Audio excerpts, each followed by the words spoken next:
सबसे पहले बात करें, मशरिक़ वुस्ता में कशीदगी फिर बढ़ने लगी है। अमेरिका के मुसलसल दूसरे रोज ईरान पर फिजाई हमले जारी। सिरेक, बंदर अब्बास, चाबहार और कनारग में धमाके। बुशहर, हरमजगान और जजीरा अबू मूसा में कई मकामात पर भी बमबारी। अहवाज में 3 शहरी शहीद हो गए। चाबहार में फायर फाइटर भी जा बहक हुआ। 2 रोज में शहादतों की तादाद 11 हो गई। अमरीका ने हमलों के दौरान मशहद में 2 पुलों को निशाना बनाया। अमरीकी सेंटकॉम के मुताबिक ईरान में 90 मकामात पर हमले किए गए। अमरीकी हमलों के जवाब में पासदारान इनकलाब का कुवैत और बहरीन में 3 अमरीकी अड्डों को निशाना बनाने का दावा। ईरानी फौज ने खबरदार किया कि अगर अमरीका ने दोबारा हमले किए तो रद्द अमल खित्ते में मौजूद दीगर अमरीकी अड्डों तक भी फैल जाएगा। इसी सारे मामले पर बात करने के लिए कर्नल रिटायर्ड आबिद लतीफ साहब ने हमें ज्वाइन कर लिया है। आबिद लतीफ साहब, सदर ट्रंप ने गुज़िश्ता रोज कहा है कि जंगबंदी MOU खत्म हो चुका, अब हम अपना काम करेंगे। अमरीका और ईरान के एक दूसरे की तनसीबात पर इस तरह से हमले करना, अब आप क्या समझते हैं, क्या देखते हैं कि दोनों मुल्कों के दरमियान मुज़ाकरात का मुस्तकबिल क्या रह जाता है? क्या पाकिस्तान इसमें कोई किरदार अदा कर सकता है?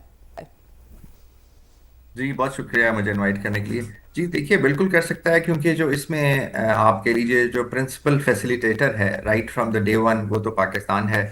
और दोनों मुल्कों के ऊपर, दोनों मुल्कों में जो बहुत एक कह लीजिए कि एक जो जो एक बहुत कम्प्लेक्स चीज़ है, वो ये है कि दोनों में आपस में बिल्कुल ट्रस्ट नहीं है। और इस ट्रस्ट डेफिसिट को पाकिस्तान पूरा करता है, क्योंकि पाकिस्तान पे दोनों को ट्रस्ट है। तो अभी भी अगर बातचीत करने की ज़रूरत होगी, या बातचीत की जब इसको थोड़ा सा मेलो डाउन सिचुएशन को करने के लिए बहुत जो सूटेबल कंट्री है वो पाकिस्तान ही है। लेकिन देखिए, ये एक कम्प्लेक्सिटी है इसके अंदर। पहले भी ये जो था बहुत फ्रेजाइल सीज फायर था, अब बहुत अनकंफर्टेबल पीस है।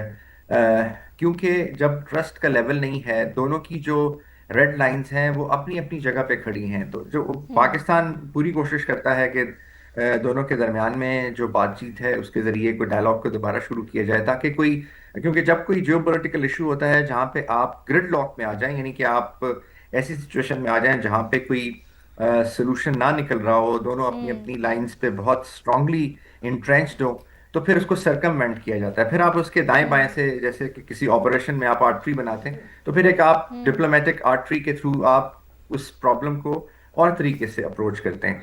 तो उसके लिए सबसे सूटेबल जो है वो पाकिस्तान है। लेकिन देखिए, ये एक बहुत कम्प्लेक्स सिचुएशन है। और जैसे मैं पहले भी आपके चैनल पे कई दफ़ा कह चुका हूँ कि मेरे ख्याल में सबसे मुश्किल जो चीज़ है वो स्टेट ऑफ हॉर्मज़ के स्टेटस के ऊपर बातचीत को आगे बढ़ाना और किसी कंक्लूसिव एग्रीमेंट पे पहुंचना। क्योंकि स्टेट ऑफ हॉर्मज़ की अब स्टेटस को एंटे वो पोजीशन नहीं है। ईरान अब उसको उस स्टेट ऑफ हॉर्मज़ को मानने को तैयार नहीं है जो इस कॉन्फ्लिक्ट से पहले थी, वो उसको न्यू रियलिटी के साथ मानने को तैयार है।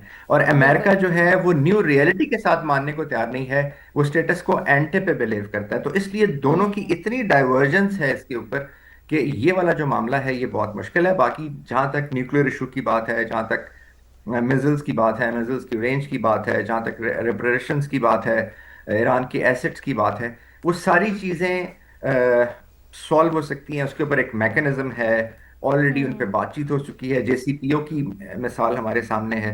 तो इसलिए ये बहुत कम्प्लेक्स है। और अगर खुदा ना खास्ता, जैसे अभी हम देख रहे हैं कि एस्केलेशन जो है वो बढ़ रही है, एस्केलेशन कंट्रोल आहिस्ता आहिस्ता इस कन्फ्लिक्ट के अंदर से लूज हो रहा है। अभी तक वो उस लेवल पे नहीं पहुंचा कि फुल फ्लैज कन्फ्लिक्ट दोबारा शुरू हो जाए, क्योंकि वो वेक्टर्स अभी ऐड नहीं हुए हैं। अभी तक एयर रेड्स हैं और इस तरह की चीजें हैं, लेकिन अगर वो वेक्टर बिल्कुल ऐड हो आबिद गए लतीफ साहब, तो बिल्कुल फिर दुरुस्त ये फरमाया आपने कि बहुत ही कॉम्प्लेक्स किस्म की सिचुएशन है। आप हमारे साथ ही रहिएगा। अब्दुल्ला हमीद गुल साहब भी हमें ज्वाइन कर चुके हैं, बहुत शुक्रिया हमें अपना कीमती वक्त देने का। ये कहिएगा कि अमरीकी सदर का ये दावा कि ईरान मुआहिदे के लिए राबते कर रहा है, इस तरह के बयानात सामने आ रहे हैं, आपके ख्याल से किस हद तक दुरुस्त लगता है? क्या इसमें कोई सदाकत है? क्या ये कोई बैक चैनल डिप्लोमेसी आपके ख्याल से इसका आगाज हो चुका है, या फिर सिर्फ एक साइकोलॉजिकल जंग है? बिस्मिल्लाहिर्रहमानिर्रहीम, बहुत बहुत शुक्रिया। देखें, मेरे ख्याल में कल नाबिद ने बड़ी अच्छी गुफ्तगू की है। असल बात यह है कि अमेरिका के सिर्फ और सिर्फ ये एक वो स्टेज कर रहे हैं चीज़ों को, एक लोगों के ऊपर साइकोलॉजिकल वॉरफेयर तारी करना चाहते हैं। सब दुनिया को पता है कि कौन राब्ता करने के लिए मर रहा है